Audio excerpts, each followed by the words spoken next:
Hi అండి, అందరికీ నమస్తే. వెల్కమ్ బ్యాక్ టు అమ్మతో వంట. ఈరోజు చాలా సింపుల్ గా ములక్కాయ కూర ఎలా తయారు చేయాలో చూద్దాం. ముందుగా కడాయి పెట్టి 2 టేబుల్ స్పూన్ల నూనె వేసుకోండి.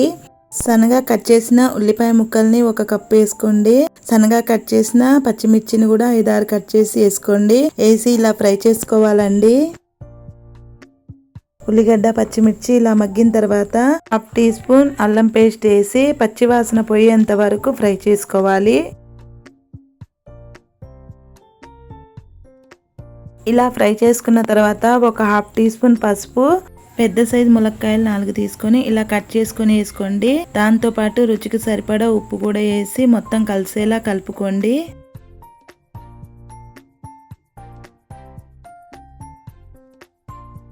ఇలా కలుపుకున్న తర్వాత 2 టీ స్పూన్ల కారం కూడా వేసుకోవాలి. వేసి మొత్తం ఒకసారి కలుపుకోవాలి. 1/2 కిలో టమాటాలు ఇలా సన్నగా కట్ చేసుకొని వేసుకోవాలి.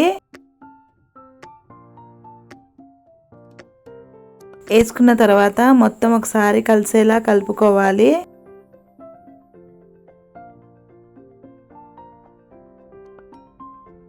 ఇలా మొత్తం ఒకసారి కలిపిన తర్వాత 2 నిమిషాలు మూత పెట్టి టమాటాలు ములక్కాయలు మగ్గనివ్వాలి. 2 నిమిషాల తర్వాత మళ్ళీ చూపిస్తున్నానండి. ఇలా టమాటాలు ములక్కాయలు చక్కగా మగ్గాయి. 1 టీ స్పూన్ ధనియా పౌడర్ వేసి మొత్తం ఒకసారి కలుపుకోవాలి. కలుపుకొని స్టవ్ ఆఫ్ చేయాలండి. అంతేనండి, ములక్కాయ టమాటా కర్రీ రెడీ. చాలా సింపుల్ గా. మరి ఈ ములక్కాయ టమాటా కర్రీ మీకు ఎలా అనిపించిందో కామెంట్ చేసి చెప్పండి. నా వీడియో నచ్చితే లైక్ చేయండి, షేర్ చేయండి, కామెంట్ చేయండి. నా మరిన్ని వీడియోల కోసం నా ఛానల్ ని సబ్స్క్రైబ్ చేసుకోండి. Thanks for watching.